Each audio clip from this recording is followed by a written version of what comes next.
Hi friends, welcome back to my channel. నేను మీ అశ్విని. ఈరోజు మనం చాలా ఈజీగా సింపుల్గా, అందరికీ తెలుసో లేదో నాకు తెలీదు, బట్ ఇది చాలా సింపుల్. ఈ రెసిపీ ఏంటంటే క్రిస్పీ కార్న్ అనమాట. సో దీనికోసం నేనైతే ఉడకబెట్టిన స్వీట్ కార్న్ తీసుకున్నాను. ఉడకబెట్టడం కూడా ఏం చూపిస్తామో అది ఆల్రెడీ అందరికీ తెలుస్తుంది కదా అని చూపించలేదు. ఉడకబెట్టిన స్వీట్ కార్న్ అవన్నీ విడివిడిగా ఓపెన్ చేసేసుకొని ఒక బౌల్లో వేసుకున్నాను అనమాట. అయితే దీన్ని ఫ్రై చేయాలి కదా క్రిస్పీగా ఉండాలంటే. సో మనం దానికోసం కార్న్ఫ్లోర్ తీసుకున్నాం అనమాట. ఒక 2 స్పూన్స్ కార్న్ఫ్లోర్ తీసుకున్నాను నేను. చాలా వరకు కొంతమంది మైదా పిండి కూడా వేస్తారు, బట్ కార్న్ఫ్లోర్ అయితే బాగుంటుంది అని నేను జస్ట్ ఒక కార్న్ఫ్లోర్ మాత్రమే 2 స్పూన్స్ తీసుకున్నాను. ఈ కార్న్ఫ్లోర్ తీసుకున్నాక మొత్తం దానికి కలిపేసుకున్నాను. నేను విడివిడిగా తీసుకున్నాను కదా, అవి ఒకేలా చిన్న చిన్నగా ఏమన్నా అతుక్కుపోయి ఉన్నా కానీ పోతుంది అన్నట్టు నేను కార్న్ఫ్లోర్ వేసుకున్నాను. అండ్ అలాగే సాల్ట్ కూడా కొంచెం వేసుకున్నాను పిండిలోకి. వేసుకొని మొత్తం కూడా ఒకసారి మొత్తం దానికి కోట్ అయ్యేటట్టు నీట్గా మొత్తం కలుపుకున్నాను అనమాట. అండ్ ఇది చిన్న పిల్లలకి కానీ, దీన్ని మ్యాక్సిమం ఎక్కువగా మీరు బార్బిక్యూ నేషన్కి వెళ్ళినప్పుడు దానిలో ఫస్ట్ ఐటెం కింద పెడతాడనమాట. నేను అక్కడికి వెళ్ళి ట్రై చేద్దాము ఇది ఎలా అన్నా, ఇది వస్తే బాగుంటుంది, ఇంట్లోనే ఈజీగా ఉంటుంది అని ట్రై చేశాను అనమాట.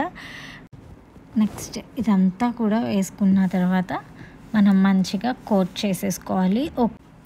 అప్పుడే ఉడకబెట్టి తీసిన దానిలో అయితే కనుక కొంచెం తేమ ఉంటుంది కాబట్టి వాటర్ అనేది అప్లై చేసుకోనక్కర్లేదు. లేదు ఒకేలా తడి ఆరిపోయింది అంటే కనుక కొంచెం లైట్గా వాటర్ అప్లై చేసుకోండి. నేను అప్పుడే తీసి చేసుకున్నాను కాబట్టి నాకు సరిపోయింది. సో నేను వాటర్ ఏమి అప్లై చేయలేదు, డైరెక్ట్గా కోట్ చేసేసాను.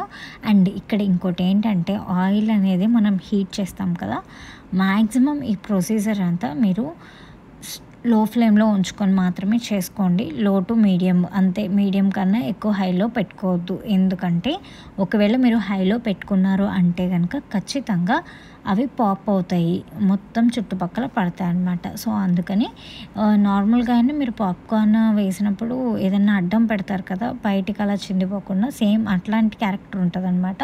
సో అందుకని మీరు లో ఫ్లేమ్లో పెట్టుకోండి. లో ఫ్లేమ్లో అయితే చిందదు, నీట్గా అంతా కూడా కోట్ అయిపోతుంది.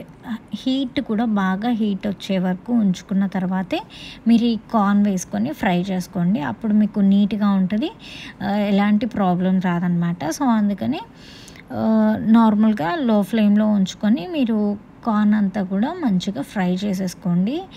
ఇది చాలా ఈజీ ప్రొసీజర్, బట్ ఇక్కడ మాత్రం చాలా జాగ్రత్తగా ఉండండి, లేదంటే కనుక మొత్తం ఆయిల్ చిందడం అలా జరుగుతుంది అనమాట.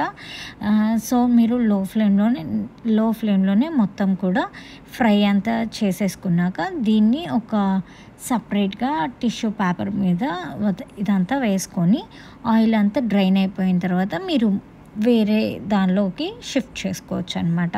ఎందుకంటే ఆయిల్ అనేది ఎక్కువ పట్టకుండా ఉండాలన్నమాట, ఆయిల్ అంతా పీల్ చేసుకోవాలి కాబట్టి నేను టిష్యూలో నుంచి అవంతా కూడా సపరేట్గా మళ్ళీ వేసుకున్నాను అనమాట. ఇదన్నీ కూడా ఫ్రై అయిన తర్వాత వీటన్నిటిని ఒక గిన్నెలో వేసేసుకున్న తర్వాత దీనిలో మనం ఇప్పుడు చాట్కి కావాల్సినవన్నీ కూడా వేసుకుంటాము. దీనిలో కొంచెం కారం అనమాట. మీరు ఇదంతా వేడిగా ఉంటుంది కాబట్టి మీరు కారం అవన్నీ వేసుకున్నా కానీ సరిపోతుంది, పచ్చిగా ఉండడం అలా ఏముండదు. అండ్ కారం తర్వాత నేను కొంచెం జీలకర్ర పొడి వేసుకున్నాను. అండ్ ఇది చాట్ మసాలా అనమాట, ఒక 1/2 స్పూన్ చాట్ మసాలా వేసుకున్నాను. అలాగే కొంచెం ఉప్పు లైట్గా, అంటే నాకు కొంచెం తగ్గినట్టు అనిపించింది, సో అందుకని నేను కొంచెం ఉప్పు వేసుకున్నాను. అలాగే కొంచెం కొత్తిమీర కూడా వేసుకున్నాను. కొత్తిమీర ఫ్లేవర్ అదంతా కూడా చాలా బాగుంటుంది, సో అందుకని కొత్తిమీర కూడా వేసుకున్నాను. అండ్ చెప్పా కదా కొంచెం లైట్గా నాకు సాల్ట్ తగ్గినట్టు అనిపించింది టేస్ట్ చూసినప్పుడు, అందుకని కొంచెం సాల్ట్ వేసుకున్నాను. అలాగే ఒక 1/2 లెమన్ వేసుకున్నాను. క్వాంటిటీని బట్టి మీ లెమన్ అనేది చూస్ చేసుకోండి. లెమన్ తర్వాత ఇదంతా కూడా మంచిగా మిక్స్ చేయండి, అంతా పట్టేటట్టు.